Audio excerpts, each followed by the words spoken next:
10강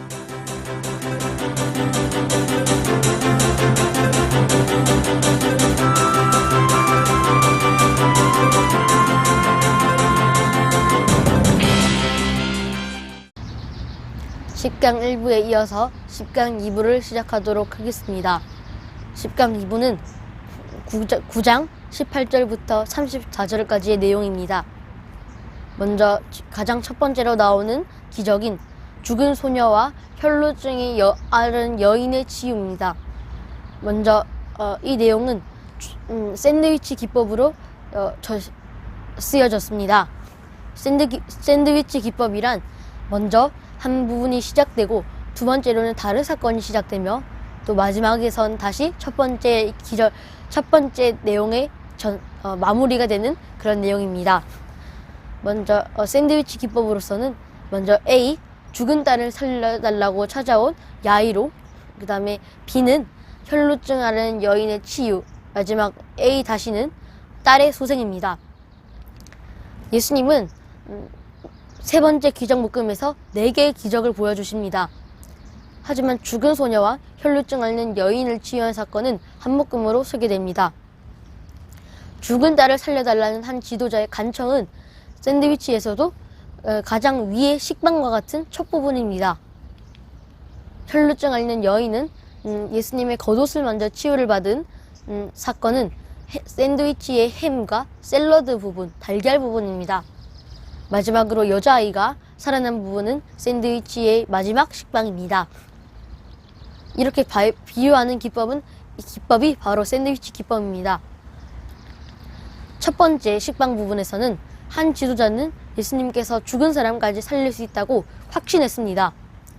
두 번째 햄, 샐러드, 달걀 부분에서는 혈루증을 앓는 여인은 예수님의 옷자락이라도 자신의 병을 치유할 수 있다고, 그런 권위가 있다고 믿었습니다.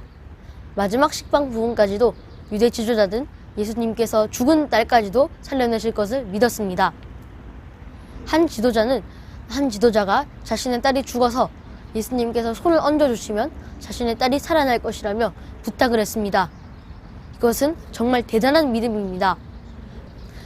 예수님께서 죽은 사람에게 손을 얹기만 하면 자신의 딸이 살아날 것이라는 것은 백부장의 믿음만큼 대단한 믿음입니다.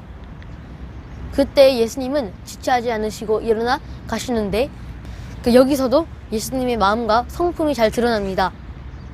본문에서도 예수님은 한 지도자의 말을 듣고 한 다른 행동은 전혀 거론되지 않습니다. 예수님의 성품은 병든 자나 어둠과 흑암에 앉아있는 아픈 자들을 위해 자신의 쉼을 포기하고 바로 일어나 고치시고 치유하시는 것입니다. 예수님이 가시는 동안 12년 동안 혈루증, 즉 피가 계속 흐르는 병을 앓고 있는 여자가 나옵니다. 이 여인은 예수님의 옷자락만 만져도 구원받고 자신의 병을 치유받을 수 있다고 믿었습니다. 이 여인의 믿음 역시 대단한 믿음입니다. 예수님의 말뿐 아니라 옷자락이라도 만짐만으로 구원받을 수 있다고 생각했기 때문입니다. 마태복음 9장 21절에서는 이는 제 마음에 그 겉옷만 만져도 구원을 받겠다 함이라. 이렇게 혈루증을 앓는 여인이 예수님을 믿고 예수님의 옷자락이라도 권위가 있음을 믿음으로 치유를 받았습니다.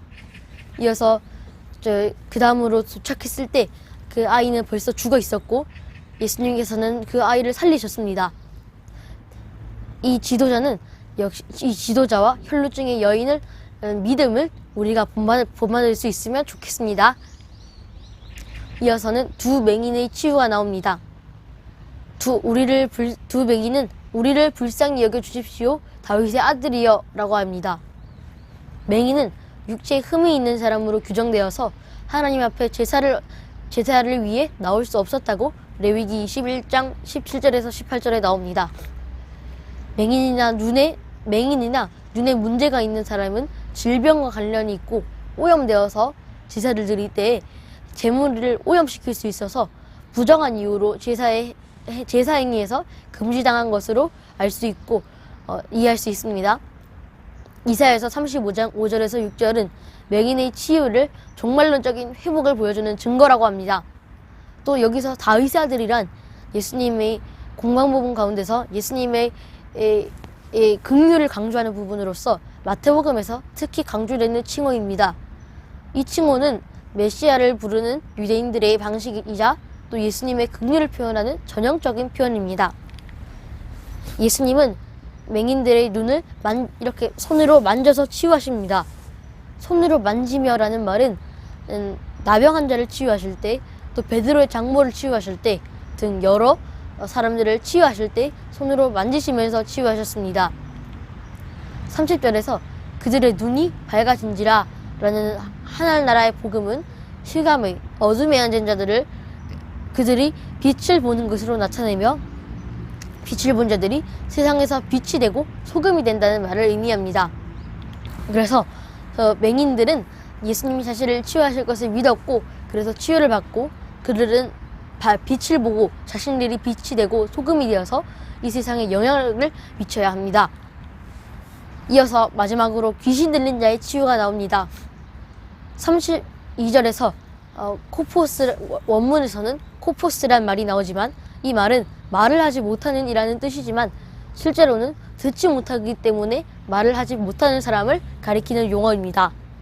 그래서 여기 말을 하지 못하는은 못 듣고 말을 하지 못하는으로 번역할 수 있습니다. 듣지 못하고 말하지 못하는 사람의 치유는 하나님의 통치가 종말에 실현된 것이라는 증거로 알려져 있었습니다. 이사야서 35장 5절에서 그때에 맹인의 눈이 밝을 것이며 못 듣는 사람의 귀가 열릴 것이며, 자, 이 말씀은 종말의 때뿐만이 아니라 예수님이 오셨으므로 맹인들은 또 듣지 못하는 사람들은 치유를 받을 것이다 라는 말씀입니다. 바리새인들은 기적이 일어난 것 자체를 부정했지만 또 부정하는 것이 아니라 오히려 예수님이 귀신들의 왕을 의지해서 귀신을 쫓아낸다 하며 예수님을 멸시하고 부정합니다. 하지만 예수님은 귀신들의 왕이 아닌, 또 귀신들의 왕을 의지한 것이 아닌 예수님의 권위로 치유하셨습니다. 마태복음 10강 2부에서는 예수님에 대한 믿음과 또 예수님은 귀신들의 왕을 의지한 것이 아니라 예수님의 권위가 있으신 분임을 강조합니다. 감사합니다.